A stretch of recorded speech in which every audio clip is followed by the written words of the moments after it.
Okay, so video at 3 o'clock in the morning. This is Shadowy today, One Angry Pagan. Now, just wanted to talk to you guys. This was inspired by a talk, a little chat I had done at the 24 hour, not long ago. A lovely young lady asked me why is it worth it with politics?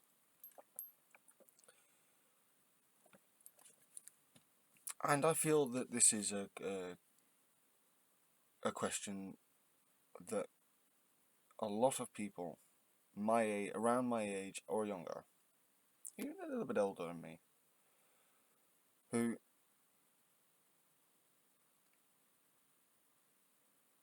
have become very disassociated from politics.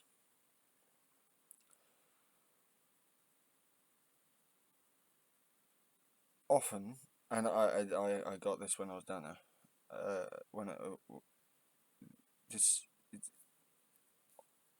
oftentimes an explanation includes statistics. I'm not going to do that. What I'm going to do is give you 3 facts, just basic facts.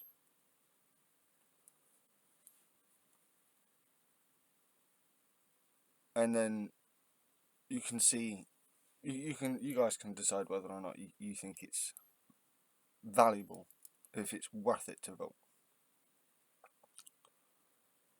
Now, up until about 5.5, 6 years ago, I was not interested in politics. I couldn't give a fuck.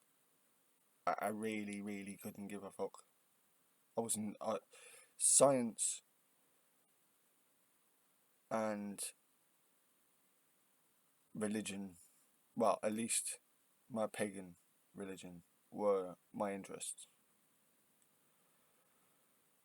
And history.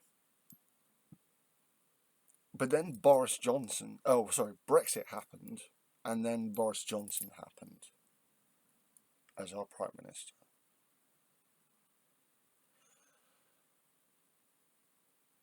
Then I went, oh fuck. Now, this is just from my perspective. This isn't one of the facts, this is from my perspective. I went, oh crap. Is that how bad it is now? Oh my god, this is about to get really bad. And it did. It got worse.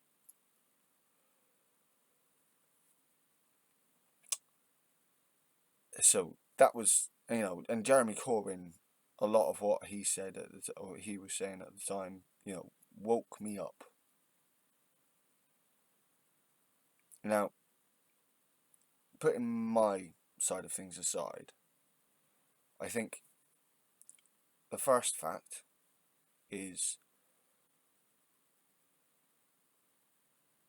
under the Tories, by and large, social cohesion dissipates. Under Labour, under Labour's 2 big tenures as government, social cohesion got better. Like, genuinely it did. The power of the unions from the 50s, 60s, 70s, which got broken by Thatcher in the 80s, was a tangible bit of evidence of that social cohesion.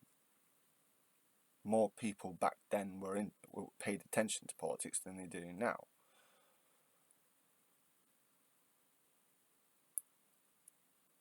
So, when I was growing up under Labour, I mean, granted, the first 4 years, 3-4 years of my life was under Tories, but I don't remember that.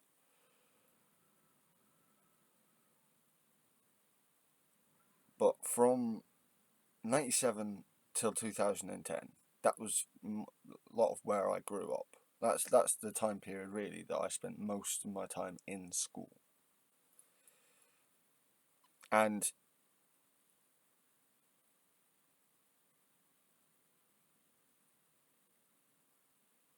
I think it's got better. I saw less hatred back then than I did now. And this is the challenge I get from this usually is, you were younger back then, things always look better.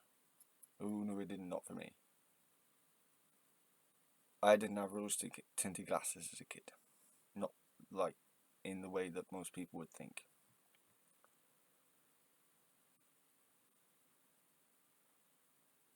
But when I look back at it now, I see that life was getting better year on year on the whole, for everyone. People were more friendly with each other, by and large.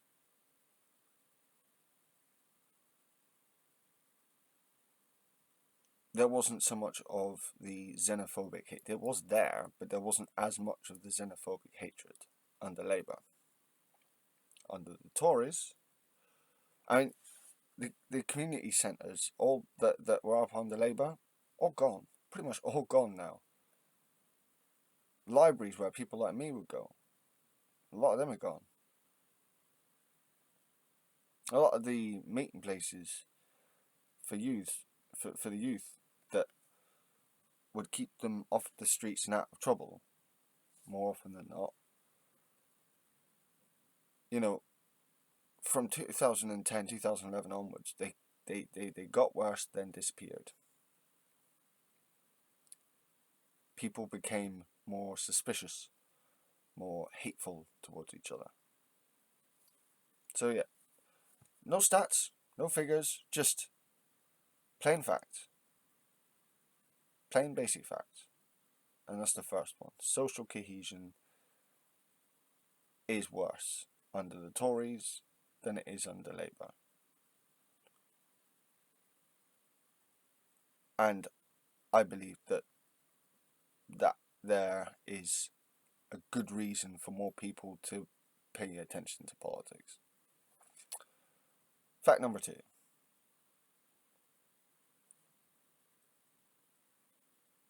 When I was growing up, and I know that under Clement Attlee's Labour government, healthcare, funding for healthcare boomed. Both times.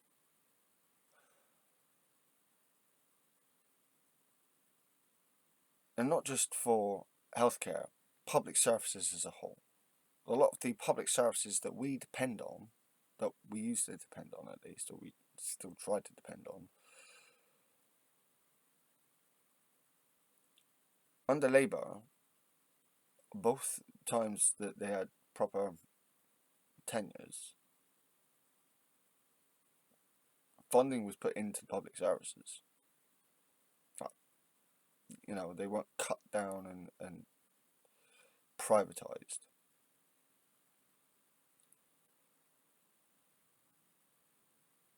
I believe that fact there is just as important as the first one, social cohesion. I think it also contributes to the first fact, my first fact and reason. So, investment in and funding of public services properly. That's the second one.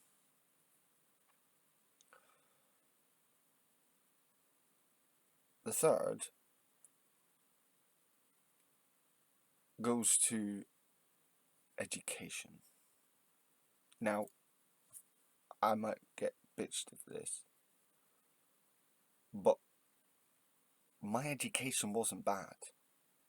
And I didn't go to some private school. I went to a state school, 2 of them. Two different state high schools. My education was pretty good.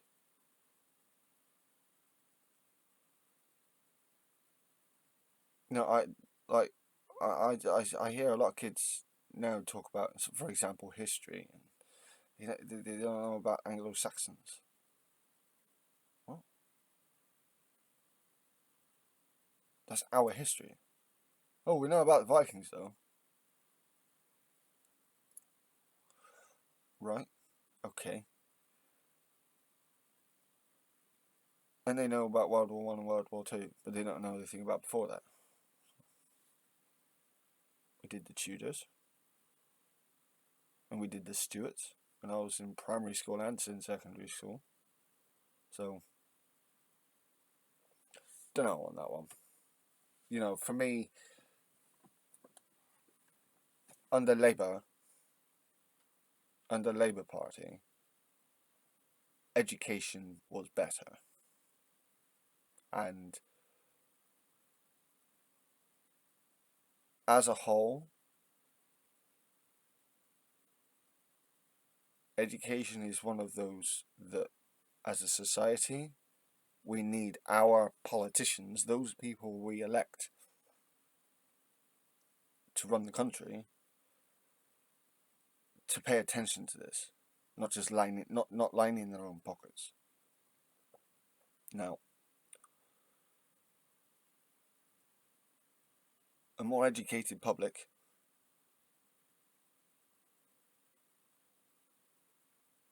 voting, it's more likely to. It's not certain to, granted, but it's more likely to vote for more intelligent politicians, not vote for fucking morons like Johnny Minge and Therese Coffey.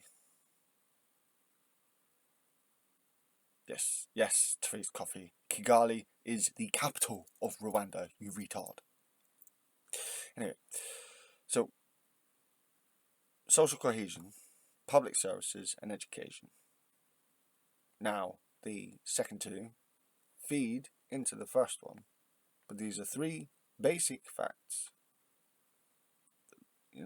which show differences between the parties, and hopefully these areas, I think, are reasons as to why, given the standards of these have fallen in the last 14 years, and did so when Thatcher was in power, I hope that these three things would matter. Now, people will say to me, what about climate change? Education.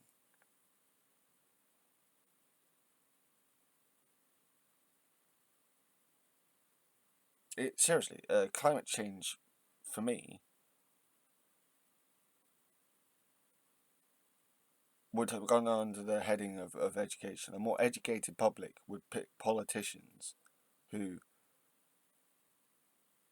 are more likely to see climate change as one of the most important factors for making policy, any policy.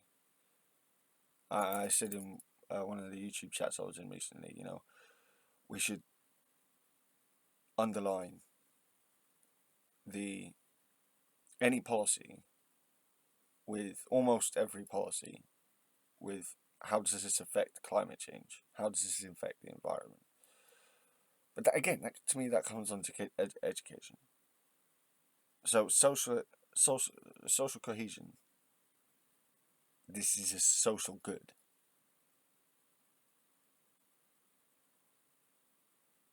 Public services. This is a social good. How does this have a direct? The other question I usually get is, how does this affect my life personally? Well, let's take my three areas, my three basic facts, my three basic reasons, and apply them to that question, or apply that question to them, whichever way around. So, social cohesion. How does that affect you personally? Well, depending on whether or not you are a minority, this could mean if you are one of the ethnic minorities, then, or gender minorities, then social cohesion, as long as it's done right, is, I will preface that, you don't want social cohesion around racist ideology, but you don't really tend to get that from the centre left to left. The social cohesion would mean that we become more inclusive as a society.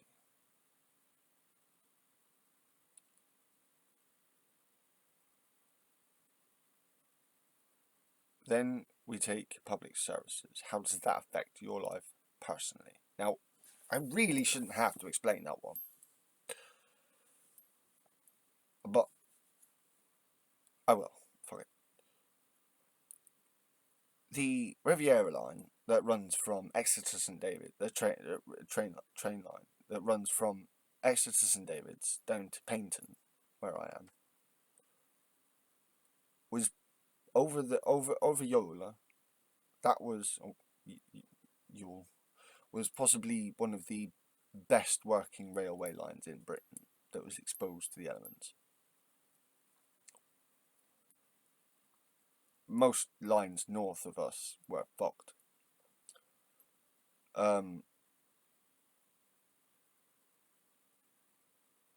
And you saw, like, just how many people need to use the public transport. This is just transport.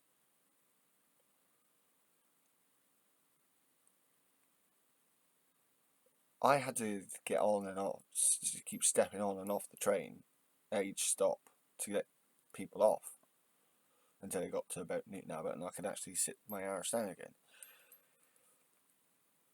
But it showed to me very obviously just how much people still rely on public transport. Now, there's also my mum last year dislocated her knee. It took 4 hours, 3.5, 4 hours for the ambulance to turn up.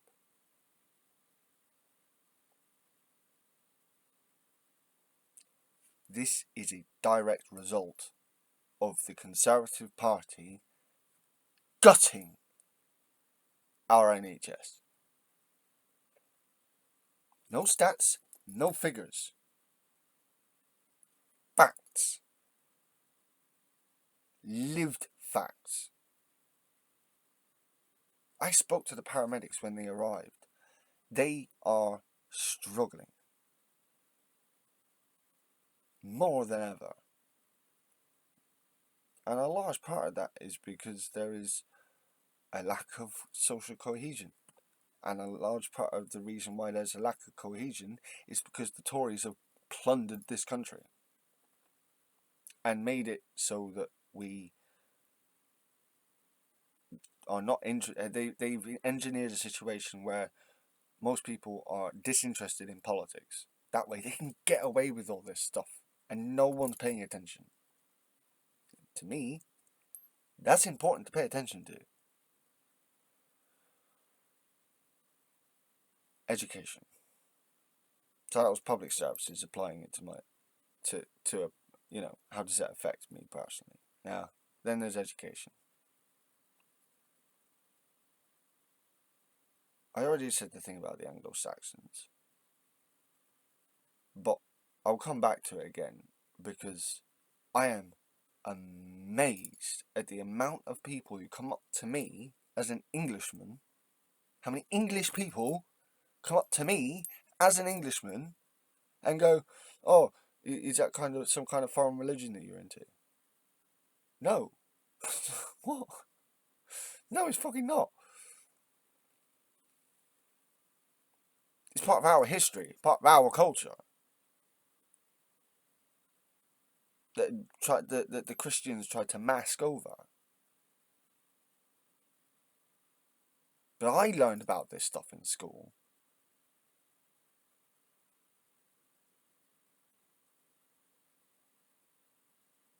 Why weren't why aren't they people being taught this now? In history, why are our kids not being taught about British culture throughout the last 2,000 years? Whether that's the Celts, the Saxons, the Frisians, the Utes, the Angles, the Vikings, or the Norse. You know, much is made of the Romans coming here, but they weren't the only people to come here. You know, a lot of people like skirt around the Normans, and all they know is the Battle of Hastings. That's about it. I'm like, the reason why we have an aristocracy is because of the Normans, sort of. Or at least the style of aristocracy that we have is largely because of the Normans. But I try telling people, and they're amazed, they're flabbergasted. Oh, I never knew any of this. This is our country. So,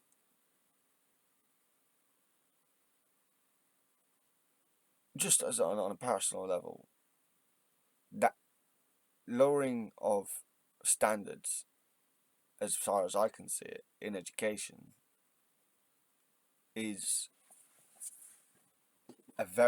is something that is a reason why, is a fact that we should look at and say, you know what, this is something I really should be paying attention to, who's actually making the laws and who's actually governing this country, who's making the rules around education. So those are my three. I hope that, I mean, the other people would come up with slightly different ones, but for me, social cohesion, public services, and education, the three primary ones that we need, and would likely nowadays under the current political, under the current social climate, have climate change underlying all policy. But these three basic areas are why I think it's important to pay attention to our politics. And I'm not saying we should be all into politics like me. I mean, that would be fucking ridiculous. It would be really boring. But, I mean, yes, I'd have more people to talk to, but it'd be really boring. Really bland. But we should at least pay attention enough to know enough to vote. To go and vote for our politicians. I mean, even if you don't like any of the leaders, look at the policies that the parties are coming out with at the when they bring out their manifestos. I mean, what's important to you? Is it small boats? Is it immigrants?